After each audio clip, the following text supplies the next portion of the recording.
Welcome to another edition of Music for Your Earhole, and we are with Johnny Ketchup of The Quits. And I'm just gonna plug my own merch right quick. I just started up a little design line called the Haunted Minds. You can pretty much find that in the link in the description of the video, or I might put a little QR code on the screen. I'm not quite sure how I'll format it yet, but you'll be able to go check it out there. I also just started up some a small line of merch too for Music for Your Earhole as well. So if you're interested in that, I got a shirt available. I got a mug. I got like a little sticker with my little punk rock horror icon. I got that or whatever in the sticker form. But yeah, if, something you're interested in, feel free to check it out. And without further ado, let's get into it. So the other night when I got home from work or whatever, I stayed up for a while, like crafting these questions and stuff like that. And one of my main questions I always seem to like fall into, where I like ask how somebody got like their name or whatever. But in one of your interviews, you kind of already answered that. I thought the lore behind it was pretty interesting. I guess like something I've never heard before or whatever. But were there any other sort of names you were quite possibly thinking about like before you had came up with that as Well, your and that's great. Yes, and it's really just the same name. Our original thought was the Quitters, right? But Yep. we Googled that, and there was already a band with that name. And hey, like you say, I've discussed that in other interviews, but the folks watching this interview may not have seen those interviews, right? So yeah, you So can feel you free want to to get them catch up to anything speed you'd on it? like. What's that? Then you want to get them up to speed on I like a certainly quick do. I summary or certainly whatever do. of how I you won't came about it. yeah, I won't go too deep into it, but of course, I was in a bad spot in life, making bad choices. That's what it was, and I had become an addict. I had become an addict, and my sweetheart and I, who was a bass player, and with myself being a singer, we sought help and support to get ourselves out of that lifestyle. And we went to AANA, those type of meetings, and lo and behold, the first two people we met when we walked in the door was a drummer and a guitarist. And Like isn't fate. that just great? Yeah, it was kismet. It was meant to be. And so the very next day, we all met at my house and wrote a couple songs and had a good time. And yes, we were well. Let's call ourselves the Quitters because that's what we were doing is trying to quit, right? But Yep. that name was taken, so we went ahead and went with the Quits because that's what we're doing. We're quitsing. I guess piggyback off of that too with your actual stage name as well. Did you have any other name ideas before you decided to stick with the Johnny Ketchup, or did you just go with it because you like the story behind it of like Uh, the lore behind the actual Johnny Ketchup name itself? I went by 678 for a while. SYX 6SEVNATE 678. Because everybody's got the 1, 2, 3, 4 and the 5, 6. So why not the Yeah. 6, 7, 8? That, but typically, as the band began, I did use my real name, my birth given name. But I found that the more you get out there, the less you're going to want your real name. People contact you. People Oh yeah. find your phone number and call you. People show up at your home from 1,000 miles away, knocking on your door because they want to party with the character that you portray on stage. Um, and that has happened, and so I decided that I would come up with a stage name. And as you already know, but the folks out there, you guys might not. So I was thinking to myself, I need to come up with a stage name. And here I was just scrolling through, I don't know, maybe YouTube or something, and an old folk tale came up called Johnny Ketchup. I'm like, this is bizarre. This is weird. I'm going to listen to this. It was just an audio of a man reading a story called Johnny Ketchup. And you guys go ahead and look that up on the YouTube. Johnny Ketchup, that probably says American folk tale or something. And it's a story about a little boy who's and his family, they just love ketchup. They think ketchup is the best thing ever. Well, they ran out of ketchup, and mom sent him to the store to get ketchup. And along the way, he met a little old lady that said, "Come back to my house. I've got ketchup." Well, it turns out she was a witch, and she kept him at her house. And over a course of time, she would go back to his home and kill and drain the blood of his family and bring it back and feed it to him telling him it was ketchup. Now, I don't remember how the story ended. I hope it ended well, but I don't see how it could. But with something that absolutely bizarre, I went, I'm Johnny Ketchup. That's it. I'm Johnny Ketchup. Yeah, that story kind of reminds me of a like a South Park or whatever, where Cartman does the thing with Scott Tetherman and his parents, chops Yeah, him up and puts him in a chili. That's what it right? reminds me of. Uh, so it seems your writing process is quite spontaneous. Could you share examples of like songs that came together during like one of your jam sessions? Most of our songs did happen during a jam session. Um, well, here's two ways that they've happened. One is we just somebody will come up with a riff. Toki, our guitarist. Now Toki and I, we've been together the longest. This band's been through many changes. But Toki will come up with something, and then the guys will join in on with him, and then they'll figure out which part is verse, what part is chorus, and some breaks, right? Maybe and then they'll put that together. Meanwhile, I'm back here sitting on the couch writing down lyrics. I'm just feeling it in my head, feeling what they're doing. Okay, this is this amount of time long, and it's got a ba-dum ba-dum ba-dum ba-dum ba-dum ba-bum bum bum bum bum bum ba-dum ba-dum ba-dum ba-dum ba-dum ba-dum bum bum bum bum bum. Well, what fits in there? What fits in there? So and what is the drive of the song? How does it feel? Does it feel aggressive? Does it feel poppy? Does it feel sad? Does it? So I'll go with that, and I just find things that fit in there, and we work with that. We've got a couple new songs we're working on, and that's exactly how those happen. As we have these songs are being written with a newer bassist and newer drummer, and we're having a lot of fun. They're really good. Now, here's something interesting. Uh, Many of the songs. Now, I'm talking about our newer songs are happening this way. Our older songs. This is very interesting. This guy right here, cuckoo, cuckoo, cuckoo.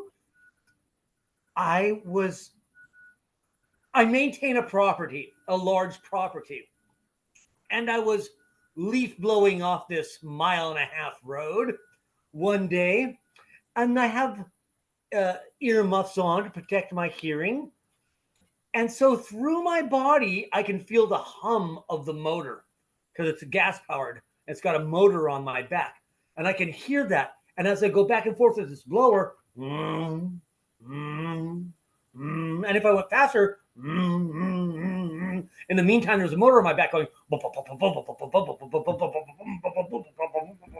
and I'd start singing songs in my head to go along with the rhythm, right? And what I found was if I turned the gas at different levels or squeeze the trigger at different levels, it makes different rhythms. And literally 5 songs were written from the leaf blower.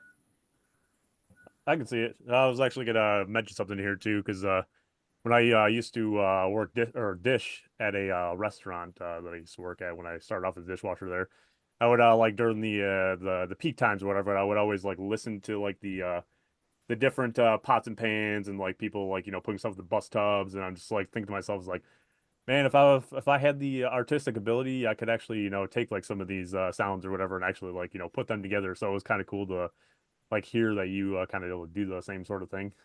Right. I just the other day at work, I there's large 50-gallon drums with a liquid in it, and there is a device keeping it swirled. We'll say it's making what they call a tea.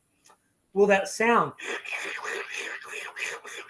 and it's like, oh my god, you got to be kidding me! Because I just figured out how to use the recorder on my phone. I just realized there's a recorder on there, Kind of like the right? audio recorder. So yeah, the audio recorder. So I put the audio recorder in there. Let's see if we can pick it up real quick. If not, we won't. Oh, there it is. There's my recorder. There's April. There it is. Let's see if we can hear this.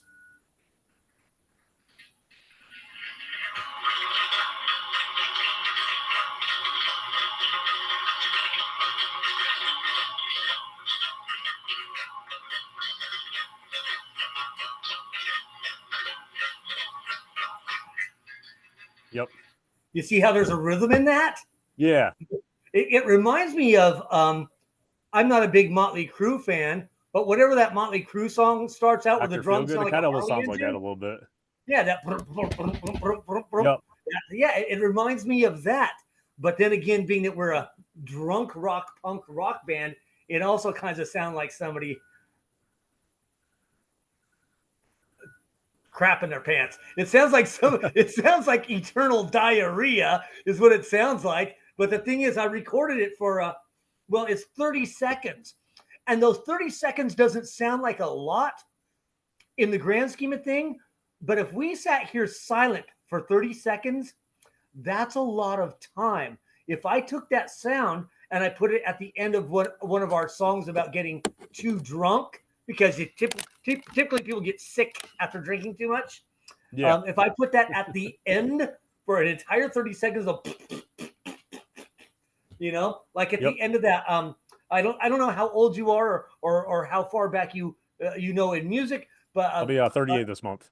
okay, so Def Leppard actually had two good albums in the beginning, and High and Dry was one of them. They had On Through the Night and High and Dry. And at the end of, I think the song is called No. It says the word no like 100 times in a row at the end. No, no, no, no, no, no, no, no. It just goes on and on and on and on and on. I'd like to do something like that with a sound, whether it's that sound or something else. Yeah. Yeah, you get into some of the more like industrial techno-y stuff or whatever. They kind of like Oh kind yeah, of have like stuff like that, like in their yeah. music. Speaking of that, I know Errol's one of the things I shared on your my page or whatever, like one of the things you posted yesterday, it was like a hip hop sound. Do you guys generally go to different like styles of music, or do you just like kind of, experiment a little bit with I your think sound? uh, I you tell me again what you posted. You what? What did you It was do? like it sounded like a hip hop like beat with your guys' little Oh, mascot. with that. Oh no. Oh, so that's. I was just making a reel. Oh, okay. I was making a reel, and I intentionally chose to have something other than our music on it, and I found Oh, that. okay. Yeah, yeah, and I felt that would um, uh, because I can only attach our songs to so many things I do. I mean, Yeah. before I get bored with it, and I don't know, I don't want the audience to get bored with it, so I just thought I'd tap something else in there. But on that note, Kilo Wyland is a dear friend of mine and a neighbor, in fact, and he's a phenomenal rapper. Guys, if you want to look up Kilo, Kilo Weiland. Look up one of his music videos, one of his rap videos. We're talking about doing a collab with him. And this is fantastic because, like I say, he just lives right down the street, and we Mhm. will include him on. Hey, we're up for new, fresh ideas. Why not?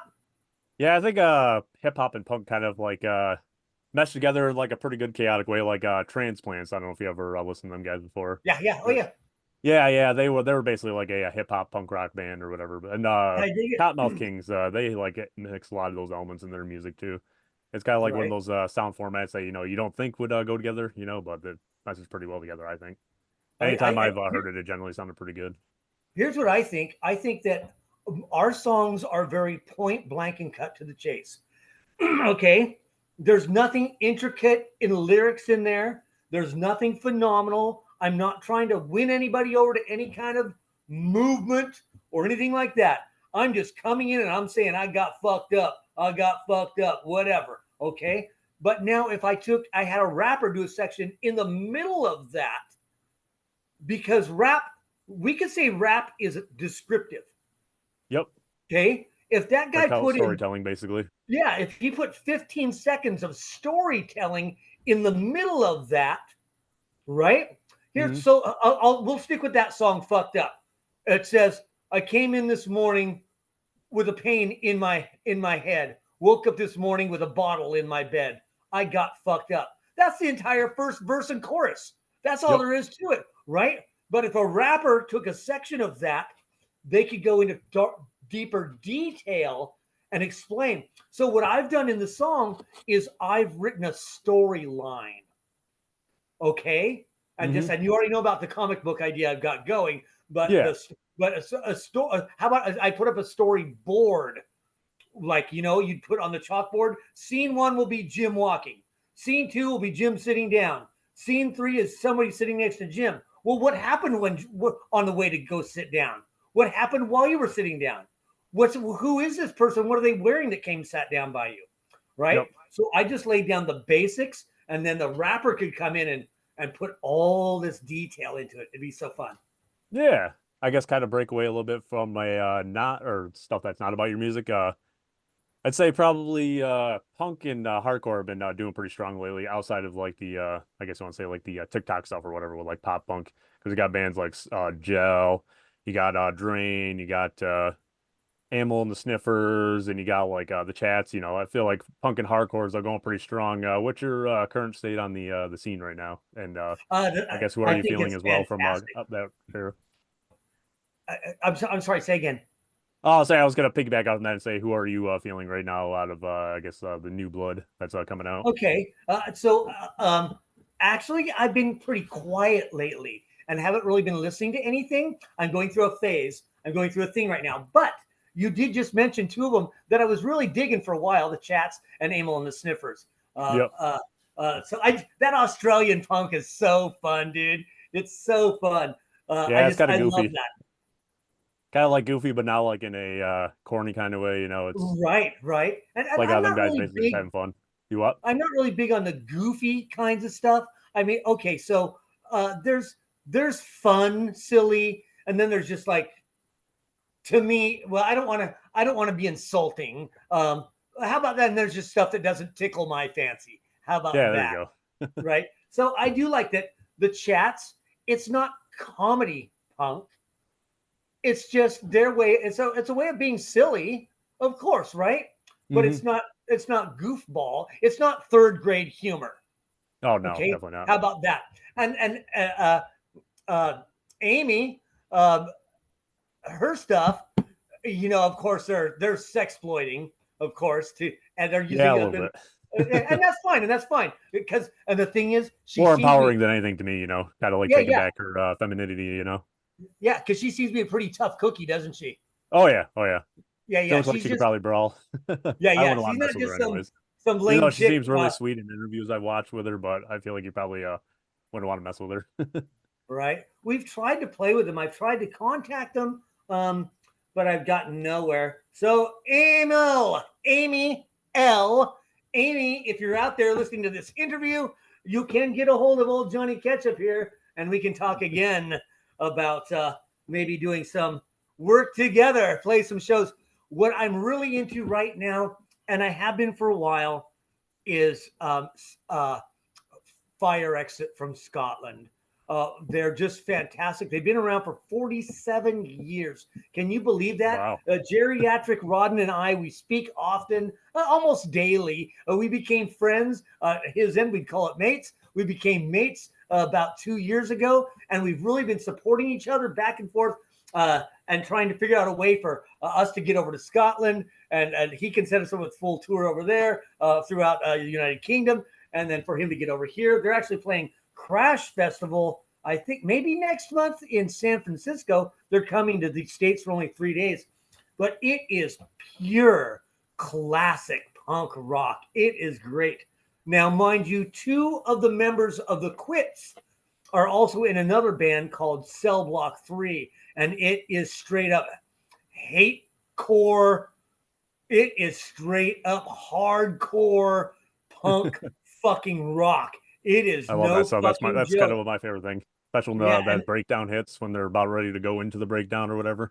yeah, yeah, and it's angry and it is vicious. Now, mind you, one could think, well, he's just trying to pimp out this other band connected to him. No, that's not what's going on here. I really really believe in them, and I think they're amazing. There's some, I also run host a radio show, and I do I do a live Thursday nights for the band Repent.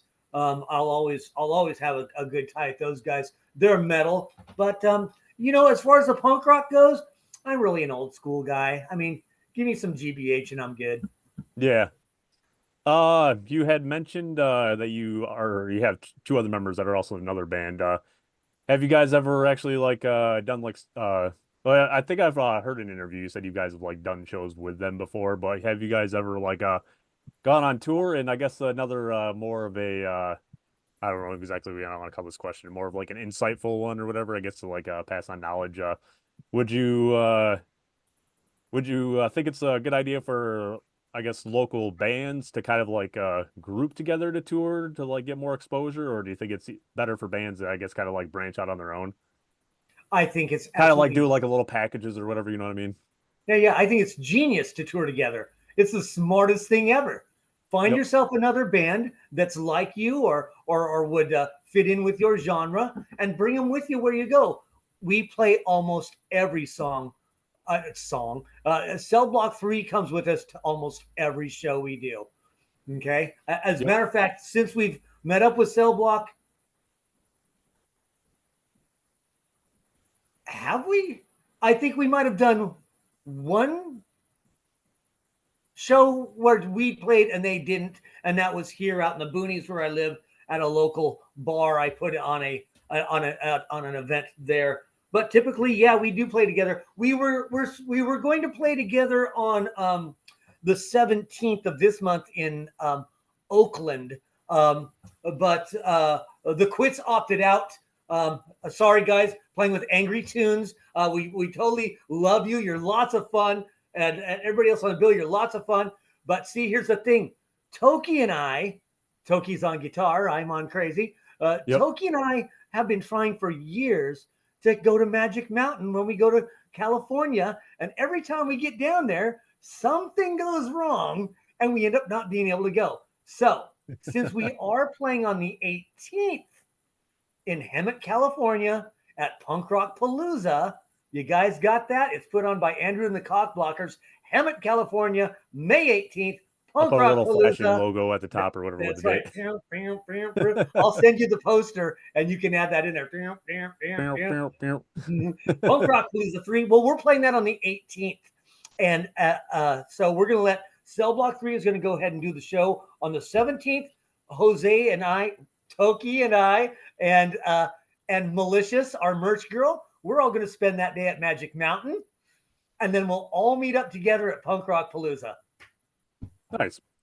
Yeah. Speak of the Birch Girl, she kind of looks a lot like your mascot for your comic book character. Was that by design or did it just kind of like fall that way? I don't know if it's like a thing that she's got to do when she's doing merch for you guys or not, or I don't know, I guess would you want to elaborate on that a little bit? Yeah, I'm an evil genius and a media whore. I know exactly what I'm doing. There's an original picture created by Johnny P of Green Jello. He drew Actually, our almost booked them game. guys one time. I just couldn't find a place for them here in town, so I had to opt out Sweet, of it. sweet. Sorry, go on. Yeah. But he did the original drawing for the debut album in 2019, and it was a girl with the Russian style military cap and green hair, green Hmm. eyes, busty, and spiked armbands, bloody nose, and it just was sexy as all hell, right? And so I know a young lady, and I asked her if she'd like to be our merch girl, and she showed up to.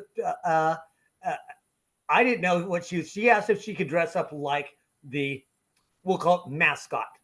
We've named the mascot Malicious Quits. Great name.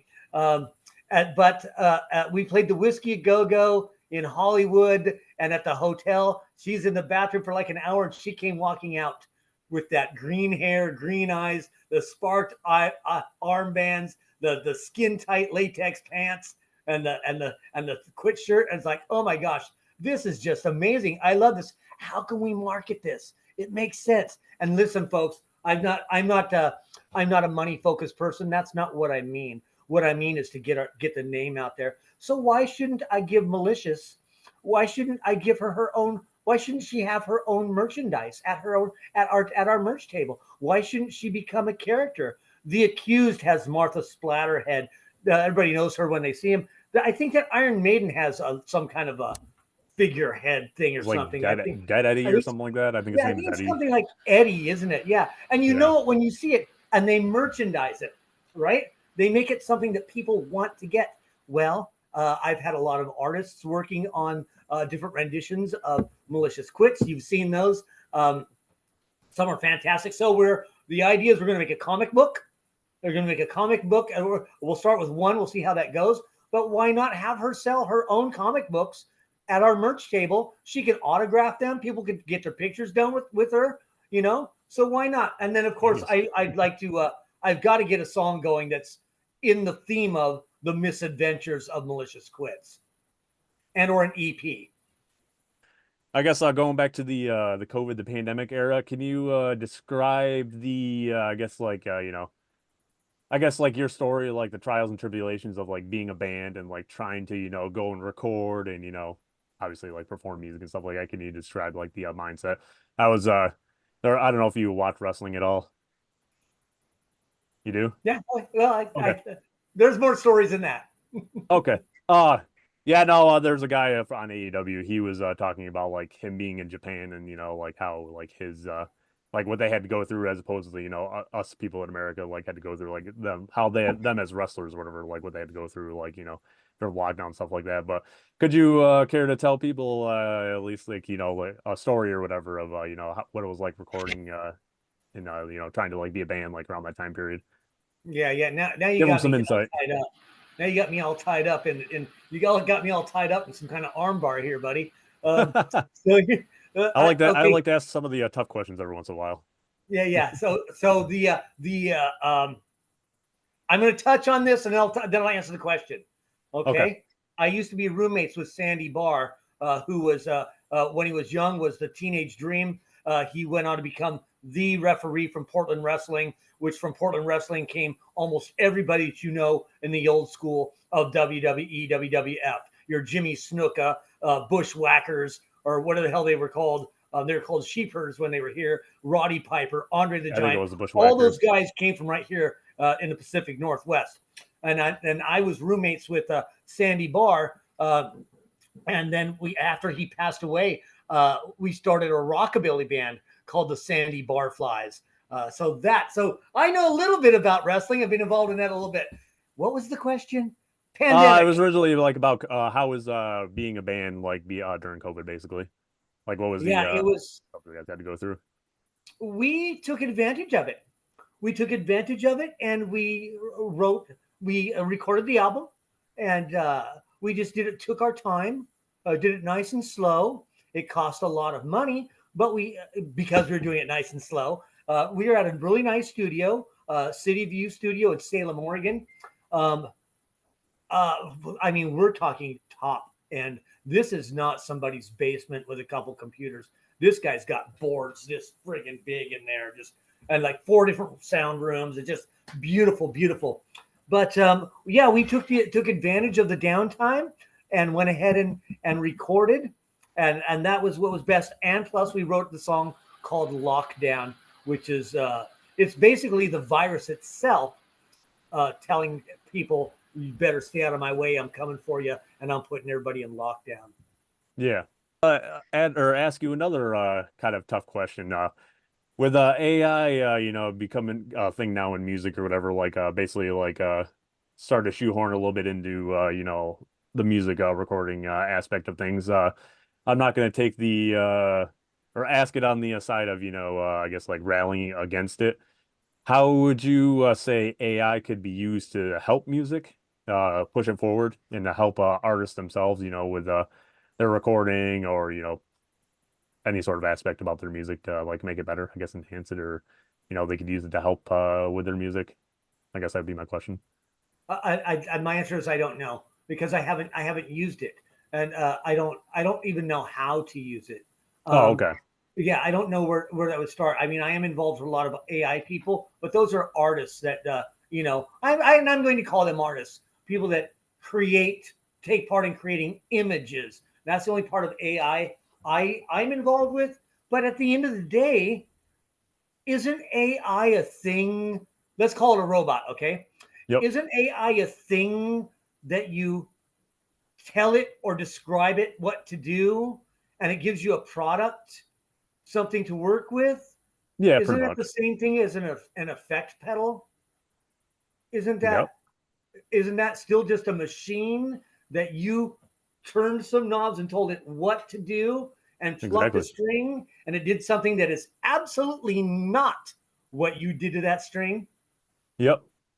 Basically, just something they I guess people don't really or their brains I guess can't really comprehend the use for it now. I've kind of almost putting it in the same fear mongering as how streaming was when that became a thing. I mean, Mhm. streaming itself I guess is bad in a way, but just because it kind of I guess I don't want to use the word devalues music, but it kind of like makes it so the artists aren't getting as much. But on that flip side of that, it also kind of makes it so their music is a little more accessible than it was before, because before obviously, I mean, nothing will beat going to like a record store, like some sort of like music store and like go and look at the CDs. But I guess like I pretty much put it like under that umbrella, or even people like back in the day thought video was gonna kill radio, but look at Sirius Exactly. XM is still I mean, I heard they weren't doing very good or totally good financially, but they're still around, they're still kicking, or even like local radio stations. So it's just another unknown tool. I guess people don't really know how to accept or comprehend yet. So but at least being somebody older or whatever, I wasn't sure what your take was on it, so I figured I'd ask you. So I think that there was a time when people roamed the planet naked and they ate what they found dead. Okay. And that's what they were used to. And then one day somebody found some fire and everybody went, fire bad, fire bad. And the guy said, no, fire good. Try it. Try it. You might like it. Fire bad. And then they put a little bit of that meat on the fire and they went, fire not so bad. Well, that's what's happened over time with everything. Hey yeah. man, times are going to change and we can't stop it. It's happening. Call it what you want. Call it robots. Call it Skynet. Call it AI. I don't care what you call it. It's going to happen, and it's happening. I mean, in relativity, the damn toaster is new to the planet. I Oh mean, yeah. come on, man. Everything is new. The microwave oven, that was never going to catch on. It was never going to sell. People were never going to be able to afford that. There's at least one in every house on the planet. Yeah, it reminds me of those giant box TVs. My biological father, he at least when I used or last time I went to his house, he like actually still had one. It was more of like a table like at this point, but he like still had one of those. That just reminded me of like when you were talking about the microwaves when they first came out, like a relic. Right. Right. I've got a pretty big vinyl collection, and but I don't have a turntable. I got rid of it because, well, it was a newer, it was a Goodwill find. Okay. But it was one of those just stacked up Great stereo place to find systems stuff, by the way. yeah, right, with a turntable on top. But my floors are a little bit bouncy, so I mean, just you can see the screen wobble when I just wiggle my leg. But just I couldn't walk through the house with a record playing, or it would skip. So I got rid of it. But I've been thinking as of late, I'd like is one of those old school console stereos. I don't know if you know what that is. It looked like a Yeah. big long dresser. It looked like a long dresser, and you'd open up a big, it's not, or like a bench, and you'd open it up, and inside is a turntable, an 8-track player, a cassette Oh. player, and a big thing for the radio, and all these fancy weird dials, but like they're made like in the 50s, 60s, right? I'm thinking, I want one of those. Where am I going to score one? And I saw one at a yard sale the other day. I'm like, no way. Does this thing work? I plugged it in. Everything turned on. The lady goes, but I don't have a needle for it. Like, oh man, how am I going to get a needle for it? And it had all the paperwork. So I knew who to contact about needle. But we had to figure, hey guys, did you know a needle on a record player isn't called a needle? It's called a stylus. I just learned this. So that's where like you have That a makes sense. stylus that goes with your phone or your pad or whatever. That's where Yeah. that came from. The thing that touches it. So I was thinking, well, I better find one of these needles, stylus, and I think I bumped it, and the arm came off and went on the turntable. Well, it started making sound. There was a needle on it. I'm like, yes, score! I got this. They only wanted $25 for it. The paperwork was there for it. It was like $25 five. for the machine. Yeah, yeah. Oh But wow. it had original paper and original sales receipt. It was $580 back then, right? So I'm thinking, yeah, I'm going to do this. So we put a record on it, and it played about 2/3 of the way and then stopped. Kept skipping. Like, what's going on? The arm wouldn't move any farther than that. I'm like, oh crap. No. Oh crap, this sucks. I was there. I so had the thing. I was on for $25. I'm in, man, right? And then But I found there's a little screw you had. I turned this little screw and it went over a little more. But the screw was all the way in. There was no more turning, and it still wouldn't go anymore. I'm like, crap. Well, I'm not buying it. And they're like, come on, just buy it, man. Like, well, it's just a piece of junk at this point. I'm not giving you $20 to have to haul something to the dump.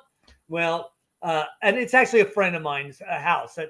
So I got a hold of him 2 days later and said, hey, I'm gonna come over and I've been doing some research. He says, oh, don't worry about it. I already took a big screwdriver and I turned that screw so hard, and now he says I got it to where it's supposed to be, and it works perfect. It's in my garage, and I'm listening to vinyl right now, and you can't have it.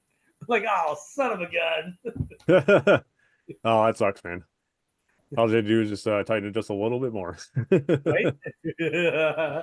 I guess we'll ask you another hard question. Sorry, it's gonna be a hard question today. No, I'm joking. If you could take any sort of I guess say like a predatory music practice that's used nowadays and basically just like disappear, make it go away, what would it be? Well, we'd get rid of pay to play, wouldn't we? Yeah, that one seems like to be a pretty big one that nobody likes, which Yeah, I understand. it has a time and a place. Don't get me wrong, and lots of people might not like to hear that, but it does have a time and place. I'll touch back on that in a moment. I would also Yep. get now. It's just another form of pay to play. A lot of festivals want you not held on. Slow down, me. Not a lot, but some festivals want you to pay an entry fee so they can go through your uh, EPK to decide whether or not they want to consider you. I Oh call yeah. BS on that. Blue Ridge Rock Festival, we know that thing turned out to be an entire disaster, but they charged $75 to thousands of bands to enter to be in the festival when they never had any intention of selecting any of them in the first place. Well, they selected like Crazy. 5, right? Everybody else was bigger names. But can you? I mean, that's predatory. That's really predatory. Um, Contests. I don't like. We will not participate Oh yeah, yeah. in Yep. contests. We will not participate in vote for your favorite band. All of that can be manipulated. It's and I'm not new here. I'm not new here. I know a thing or two. It's very simple to get fake votes, fake lights. You can do it by paying someone with we'll call it uh, a farm, a number farm. You can Yep. pay people Kind to of like do it. bot farming almost. Exactly, yeah. And if not that, it's easy to get. It takes a little bit of work, but you can get people that have never even heard of you before or heard your music before to vote for you simply because they're friends of your friend on Facebook. Yep. Hey, my friend's band, vote for him. Okay, click, voted. Did you even listen to them? Well, no, but they're my friend's friend. That doesn't mean they're good enough. That doesn't mean they put in the work. So let's stop that nonsense. Moving forward, Battle of the Bands. I think that's an insult too. Most of these Battle of the Bands things are also pay to play, and it's not a contest, man. You either have already done the hard work to put out music that folks want to hear and they enjoy, or you haven't. I Yeah. mean, and who's to say if there's 4 judges sitting here deciding which of these 5 bands is the one that should move forward? Well, I don't even know what's in these guys' music collection. I don't even know what they're into because that's what's going to influence it, right? How Hmm. about this? How about you do the hard work, you network, and you talk to people, okay? You talk to people, you get to know people. Um, Are they kind of ran like I remember back when I was in high school, they had like an actual like battle of bands. You know, your band would show up to like the auditorium at school. They would do like a show, and basically like you would get judged off from that. Did that change or whatever? Is it like not like that anymore? no, it's still like that, but it's okay. They do. You know what Wacken is? With what? The Wacken Festival in Germany. Oh yeah, yeah. Where all those Yeah, it's like the world's crazy biggest metal festival, circle of right? death or circle pit videos always come out of in the wall of death and stuff. One of those.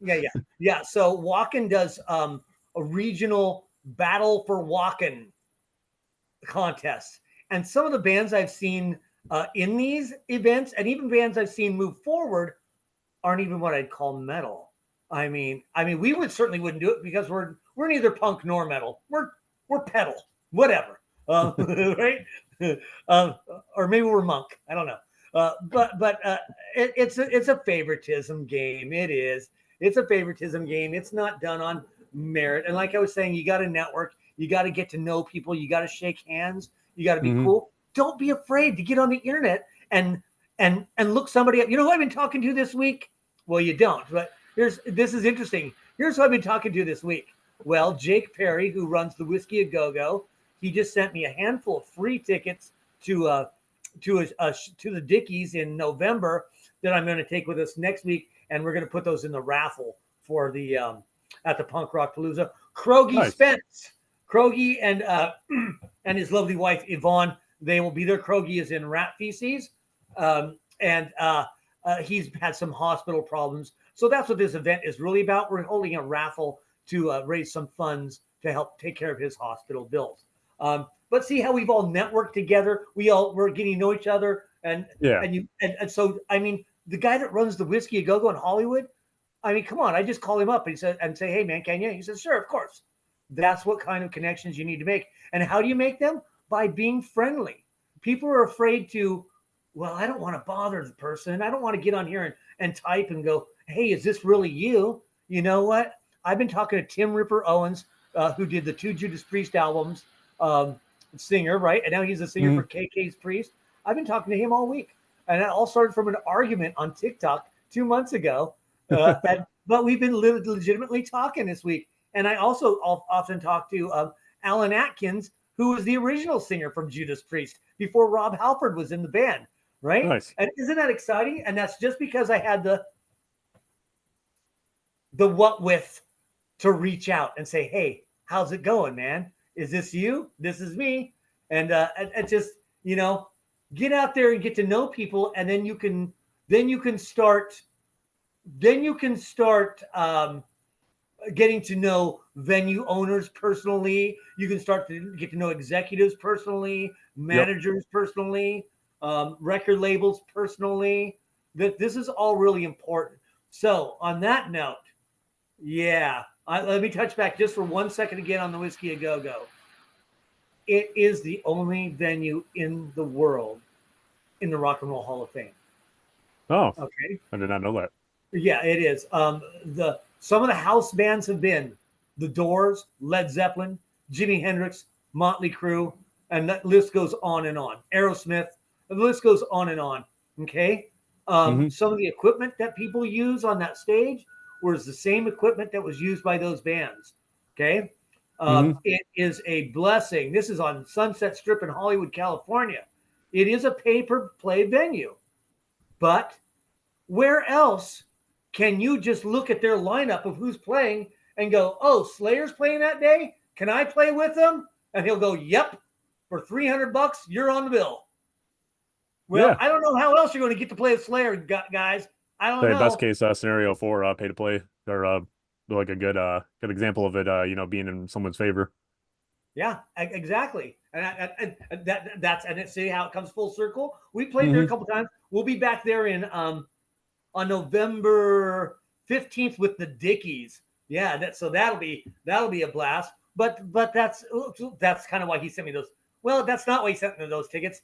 He sent the tickets because we've got a relationship going now where I can contact this person. And like I said, uh, pay to play sucks, but for that venue itself, it only makes sense. It's iconic. There's no other way to get in there, and you can play with just about anybody you want. Mm-hmm. I guess piggyback off from that, with you working at a radio station, has that helped get or do you advertise your band on there at all, or do you use any sort of your connections to like get shows or what do you call on like bills and stuff like that or on shows? At this juncture, I'm really just pushing other bands on the radio station. I Yeah, do like putting like to people use, over almost, I guess a yeah, wrestling term. right, sure, yeah. I like to do all I can to get our name out there as often as I can. Obviously, I'm wearing the shirt. I've got the backdrop behind me. But on the radio show, it's not about me. So So I really do like to just focus on the others. I mention now and then my band, and in fact, I've only played my band once on the radio show Oh, because okay. it's not about me. What I like to do is I have bands that um, send me in their MP3 and or YouTube link via email, and then I will take those and put together a radio show with that, and or I'll pick out an entire album and play that something obscure. Yeah, so I avoid with the radio show pushing myself. Yeah, you don't want to come off as biased or anything like that. Right, it's not about me. These other guys have all done the work. It's about them when we're on the air with radio show. Yeah, the old guard putting over the new blood or whatever you want to call Yes, it. exactly. Yeah. Yep. Say in a previous interview you had mentioned that you guys don't necessarily like oversaturate yourself. I think you said you guys play like every 6 months or something like that, generally like a show. How does that craft your stage performance and like do you guys like for specific shows like pick certain songs to put on that bill or to put on like that show, or do you guys have like a kind of like a set list to like go in with? What exactly is your mindset or your process that you guys go through to actually like crafting the perfect set list? But we have a short list and we have a long list. So it depends on how long of a set we get. We are typically a 45-minute minimum. We'd like to go an hour and 15 because we have at least two songs that are audience participation. We want to get everybody on the stage with us, and we want to have everybody singing along, and we do a part where we separate the crowd to have this side sing and then this side sing and all that. That's on our long list, so that's a lot of fun. Short list runs about 30 minutes. Um, we I'm very selective about when and where we play. Oversaturation is your enemy. Hey Hmm. kids, and I'm going to say kids out there starting your new bands, I'm telling you right now, you don't have to listen to old Grandpa Johnny Ketchup here. Oh my God, I said Grandpa. Uncle Johnny Ketchup here. But this is a fact. If you're going to be booking yourself in your town weekend after weekend after weekend after weekend at the same place over and over and over and over, people are going to stop coming to see you. They're going to have seen your show, they're going to have heard your music, and they're going to be bored with it. If you're always trying to get yourself on the bill every weekend in your area, you're doing yourself a disservice. You really are. We have one show Less is this more. month. Yeah. We have two shows next month. We have a show in September and a show in November. When I get off the stage, I want to leave people wanting more and wondering for months when is the next time, and waiting and watching my website and watching my Facebook, and when is the next one? I can't wait. Keep them hanging on, make them want it. Don't make it the only thing going on in your area. Yeah, exactly. Yeah, they're not together anymore, but a band called Maps of War, they were a like a metalcore band, but they were kind of the same way. They usually play a lot more out shows, but their local shows that they would have would be pretty like not necessarily like few and far between, but they would like I don't know, they wouldn't like oversaturate themselves too much, like as far as playing and getting on too many shows. I think, or I never asked them that, but I would assume it's probably for that same reason. Was It that makes sense. We don't play local. doesn't give people a reason to come out and see you if they can go see you every week, you know? Right, right. We don't typically play local. When we do, I've got a stage in my backyard. I live out in the country. I've got about three-quarters of an acre out back with a stage, and we throw a free barbecue, free concert, free camp out here in the summer times, and that's about all we play local. Even in our own state, we do have a show coming up with Dayglow Abortions in Coos Bay, Oregon. That'll be fun. But typically, we don't even play in Pacific Northwest. Oh, we do also have one coming up on the 22nd of this. What is this, May? Yep. May. I may Okay, maybe it's June 22nd. I think in Vancouver, Washington, I think. But that'll be the only show we'll probably do in the Northwest this year. That in Coos Bay. We just like to. It's just so much better away from home. It's so much fun. Everybody's already seen you a bunch of times here. We do have friends here that would love us to play, and that's great. And they can come out here to Rancho Quitzo. That's what we call it. They come out here to Rancho Quitzo to the free show. There you go. Nice.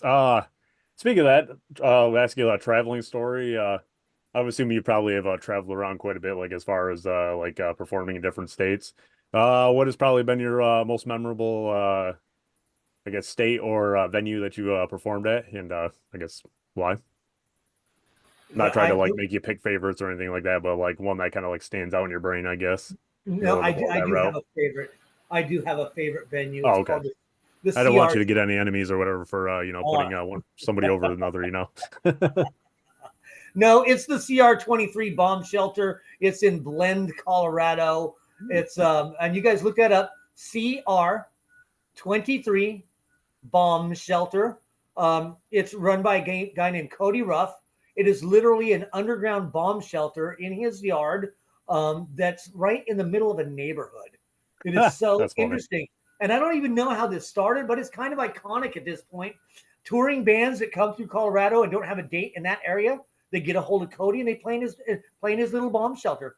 It's almost like it's almost like as if somebody was going to build a house and they built a basement and then leveled it off. And that's all there is, right? Oh, You go nice. down this ramp underground into this concrete cube with a little stage and sound equipment sitting there and soundproofing.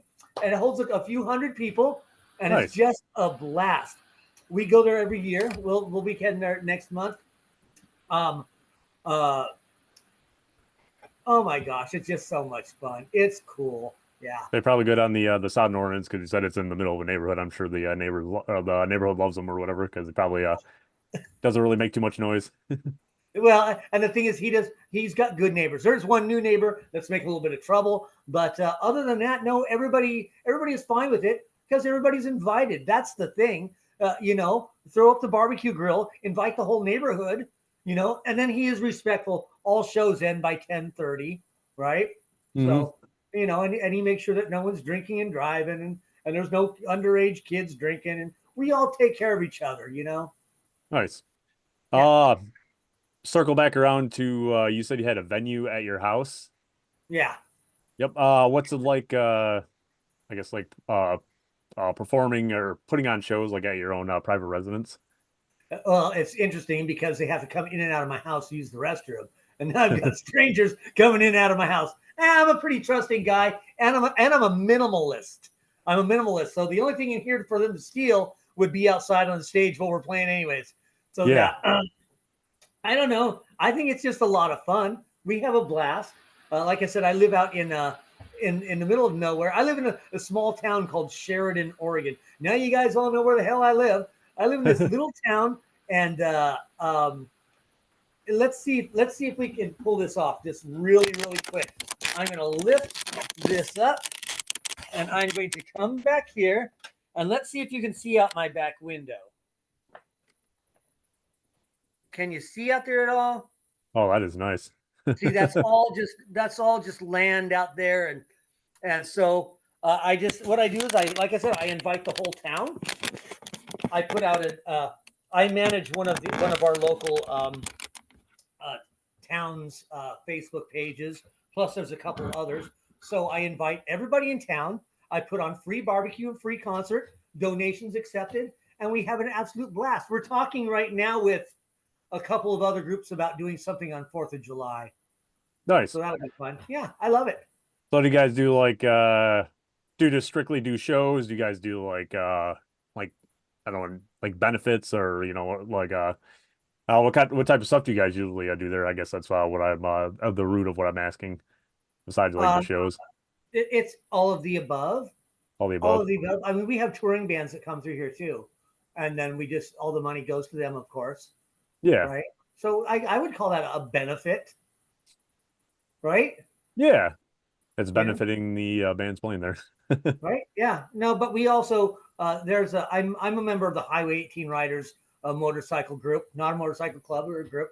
But at the clubhouse, we also do benefits there, and we Nice. play there. And then it's outdoors, and yeah, we've done a couple benefits for some well, just for some organizations. And Like, where can people check you out? What do you got coming up? Basically, use this time to promote yourself.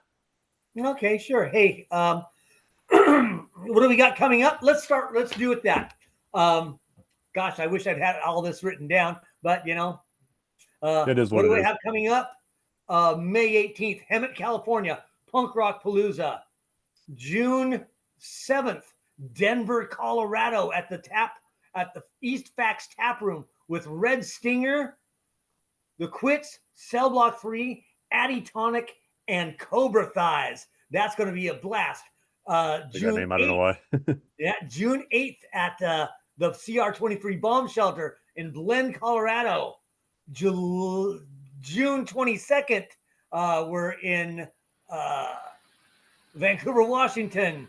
Then there's more stuff down the road. There's just, hey, here's what you guys are going to do. You're just going to go look up the Quits on Facebook, or you're going to look it up on YouTube, or you're going to look it up on Instagram, or you're going to look it up on TikTok. We're on all that. Our music is on Oh, all you got all major or across all outlets. platforms. Yeah, all life forms. Now, lo and behold, there is a band using our name in Canada, the Quits. They play some kind of funky reggae, rap, jazz thing. That is not us. If you come across a Yeah, I think I song came called, across them on YouTube when I was looking up yeah, some of yeah, your that is stuff. not us, folks. So you'll know the difference because it'll have my nonsense all over it. I just want to thank you, my friend, for having me on this show. And I want to thank you guys, the fans out there, for participating, keeping rock and roll alive. The Quits is neither punk nor metal. We're not political. We're not religious. We're a good time with rock and roll, and our job is to make you bounce up and down and jump around like idiots. As long as we're doing that, we're not That's what going to it's all stop. about, buddy. Making Yep. people, forget about their lives for at least that one period of time.